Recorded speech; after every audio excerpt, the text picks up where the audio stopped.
சிவாய நம. திருச்சிற்றம்பலம். ஞானாசிரியராகவும் ஞான குருவாகவும் எம்மை வழி நடத்தும் நம்பி ஆரூரர் திருவடிகளையும் அண்ணாமலை பெருமான் திருவடிகளையும் மனம் மொழி மெய்களால் வணங்கி மகிழ்கின்றேன். இன்றைய ஞான சிந்தனையில் சொக்கநாத வெண்பா என்ற அற்புதமான நூலில் இருந்து 11வது பாடலை சிந்திப்பதற்கு திருவருளும் குருவருளும் கூட்டியுள்ளது. 11வது பாடல். உலக வெறுப்பும் உடல் வெறுப்பும் உள்ளத்து இலகு மல வெறுப்பும் அலசிறந்த நந்தாத இன்ப சுக நாட்டின் விருப்பமுற தந்தாழ்வை சொக்கநாதா. மீண்டும் ஒரு பாடல் நாம எல்லாரும் தியானிக்க வேண்டிய ஒரு பாடல். அதாவது பெருமானோடைய திருவடி இன்பம்தான் இன்ப சுக நாடு என்று சொல்லப்படுகின்ற சிவலோகம். அந்த இன்ப சுகம் யோசிச்சு பாருங்க. இன்பமும் சுகமும் ஒரே நேரத்தில் கிடைக்கக்கூடிய இடம் சிவம் உடைய திருவடி தான். இல்லைன்னா வேற எங்கேயாவது கிடைக்குமானா கிடையாது. ஏன் அப்படின்னா, இன்பம் வந்ததுன்னா அங்க துன்பம் வரும், சுகம் வந்ததுன்னா அங்க துக்கம் வரும். ஆனா இன்பமும் சுகமும் ஒரு சேர ஒரே இடத்துல இருக்கு அப்படின்னா அதுவும் எப்படிப்பட்டது? நந்தாத இன்ப சுகம். எந்த விதத்திலையும் குறைவே இல்லாமல் மாறாமல் இருக்கக்கூடிய இன்ப சுகம். ஏன்னா உலகியல் இன்பங்கள் எல்லாமே நந்தக்கூடியது, அதாவது மங்கக்கூடியது.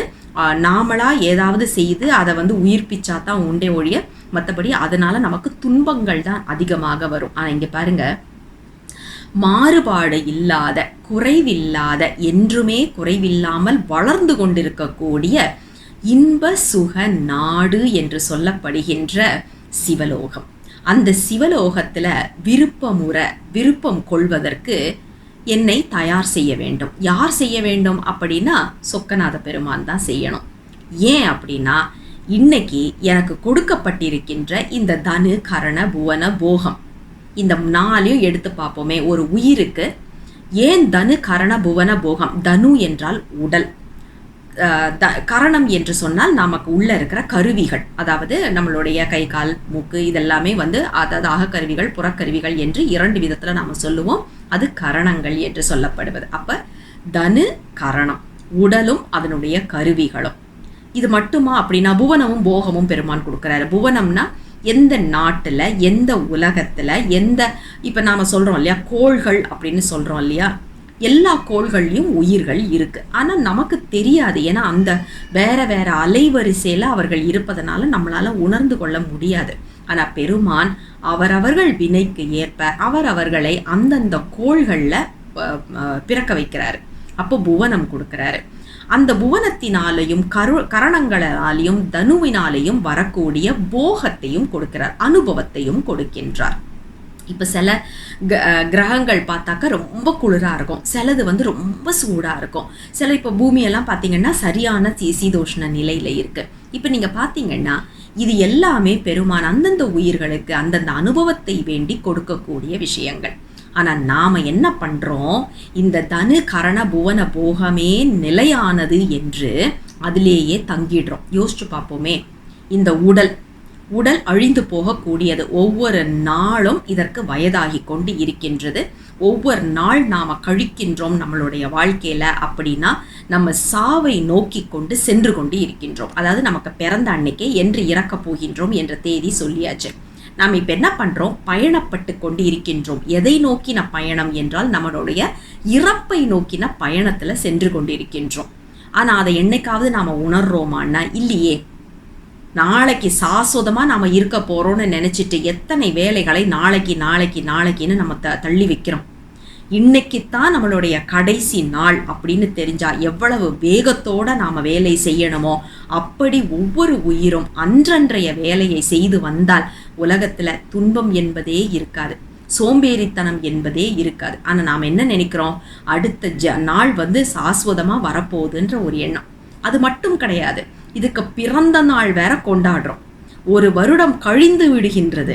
அதை வருத்தத்தோட, ஐயோ ஒரு வருஷம் முடிஞ்சிருச்சே, நான் ஒன்றும் செய்யலையே, உருப்படியா ஒன்றும் செய்யலையே. இந்த உயிருக்கு, உடலுக்கு எவ்வளவோ செய்கிறோம், உயிருக்கு ஏதாவது இந்த உடல்னால நம்ம செய்தோமான்னா செய்யலையே. அப்போ நாம் இதுக்கு மேலேயாவது நாம் ஏதாவது கொஞ்சம் செய்யணுமேனு அந்த ஒரு குற்ற உணர்வு இல்லாமல் கேக்கு வெட்டி நல்லா எல்லாரையும் கூப்பிட்டு பெரிய அளவில் விருந்து வச்சு நம்ம பிறந்த நாளை வேற கொண்டாடுறோம். இதை விட ஒரு அறிவில்லாதத்தனம் எங்கேயாவது இருக்குமான்னு யோசிச்சு பாருங்களேன், இல்லையா? நம்ம சாவை நோக்கின பயணத்தில் இருக்கின்றோம் என்ற முதல் உணர்வை நாம் உள்வாங்க வேண்டும். அது இல்லை. முதல்ல தனு கரணம், மூக்கு ஒரு பக்கம், நாக்கு ஒரு பக்கம், தோல் ஒரு பக்கம், காது ஒரு பக்கம், எல்லாம் ஒவ்வொரு பக்கம் இழுத்துட்டு போகுது. நாம என்ன பண்றோம்? எந்த பக்கத்துக்கு போகுதுக்குன்னு தெரியாம திணறிக்கிட்டு இங்க கொஞ்ச நேரம் அங்க கொஞ்ச நேரம்னு திணறிக்கிட்டு உட்காந்துட்டு இருக்கோம். இதனால நம்ம ஆன்ம லாபம் ஏதாவது இருக்கான்னா இல்லை என்பதை உணர்கின்றோமான்னா இல்லை. இன்னைக்கு சூப்பரா ஒரு பர்ஃப்யூம் பார்த்தேன்ப்பா அப்படின்னு அந்த பர்ஃப்யூமை பத்தி 1 மணி நேரம் நாம பேசிக்கிட்டு இருக்கிறோம். ஆனா அந்த பர்ஃப்யூம்னாலேயோ இல்லை இந்த ஆன்ம லாபம் ஏதாவது கொடுக்குதா அப்படின்னா இல்லையே. ஆனா நாம அதைத்தானே செய்துட்டு இருக்கிறோம். இதை தான் இங்க நமக்கு மிக அழகாக அந்த தனு கரணம் இது ரெண்டும் நாம அதை விட்டு ஒதுங்கணும். அடுத்தது புவன போகம், சொத்து, வீடு, என்னெல்லாம் நாம யோசிச்சு பாருங்க. இந்த உலகம் என்பது சிவத்தோடைய சொத்து. நாம என்ன பண்றோம்? இந்த நிலத்தை ஏன் பேர்ல பட்டா வாங்கணும்னு நினைக்கிறோம். அது பறிமுதலுக்கு சமம் தானே? சமம் இல்லை, பறிமுதல் தான். யாரோட சொத்தை யாரு பட்டா எடுக்கிறது? பெருமானுடைய சொத்து. பெருமானுடைய சொத்தை நாம என்ன பண்றோம்? என் பேரு ஓன் பேருன்னு இதுல அடிதடி சண்டை வேற. இதுல வேற எவனோ ஒருத்தன் வாங்கினான்னு நான் போய் குடிசை போடுறேன்னு அடுத்த பிரச்சனை வேற. எதுவுமே நம்ம சொத்து கிடையாது, சிவத்தோடைய சொத்து. அதை நாம புரிந்து கொள்ள வேண்டும். புரிந்து கொள்கின்றோமானா இல்லையே. லேண்டை வாங்கணும்னு நினைக்கிறோம், இடத்த வாங்கணும்னா பட்டா போடணும்னு நினைக்கிறோம், அதை பாதுகாத்துக்கணும்னு நினைக்கிறோம். யார்கிட்ட இருந்து யாருடைய நிலத்தை யாரு பாதுகாத்துக்கிறது? இந்த எண்ணம் நமக்கு வருதான்னா வரலையே. போகம், போகமே நிரந்தரம்னு உட்காந்துக்கிட்டு இருக்கிறோம். யோசிச்சு பார்த்தா இந்த தனு கரண புவன போகம், இதை விட்டு நாம் வெளியில் வரணும். வெளியில வர்றது அப்படின்னா எல்லாத்தையும் வெறுத்துட்டு வெளியில வர்றது ஒரு விதம். இன்னும் ஒரு விதம் அதிலேயே இருந்து தாமரை இலை தண்ணி போல இருப்பது. நம்பி ஆரூரர் அதைத்தான் நம்மளுக்கு சொல்லி கொடுத்தாரு. இந்த உலகத்திலேயே நாம இருக்கிறோம், எல்லாவித போகத்தையும் அனுபவித்து கொண்டு இருக்கின்றோம். ஆனா அடுத்த நொடி பொழுது விட்டுட்டு போறதுக்கு நம்ம தயாரா இருக்கிறோமா அப்படிங்கிறது ஒண்ணுதான். ஒண்ணு கிடையாது. வீட்டுல ஒரு 6 மாசம் ஒரு சட்டையை நம்ம பயன்படுத்தலை அப்படின்னா அதை தூக்கி போடுறதுக்குள்ள நம்மளுக்கு எவ்வளவு வலி வருதுன்னு யோசிச்சு பாருங்க. எந்த அளவுக்கு நம்மளுக்கு அந்த தொடர்பு, அதாவது இது என்னுடைய பொருள் அப்படிங்கிற உரிமை கொண்டாடுவது இருக்குங்கிறது அப்ப நம்மளுக்கு புரியும். இல்லை 6 மாதம் நான் இதை பயன்படுத்தலை, வேற யாருக்காவது பயன்படுத்துதா கொடுத்துருவோம் அப்படின்னு கொடுத்தோன்னு வைங்களேன், அங்கே தான் பற்றற்ற நிலை. போட்டுட்டு இருக்கிற ஆடை பட்டாடையாக இருந்த ஒருத்தர் அழகா இருக்கு, எனக்கு இது கொடுக்குறீங்களான்னு கேட்டா சட்டையை மாத்திட்டு அப்படியே கழட்டி கொண்டு வந்து கொடுக்குற அளவுக்கு ஒருவரால் முடிந்தது அப்படின்னா அதுதான் பற்றற்ற நிலை. இதுதான் நமக்கு நம்பி ஆரூரர் சொல்லி கொடுத்தது.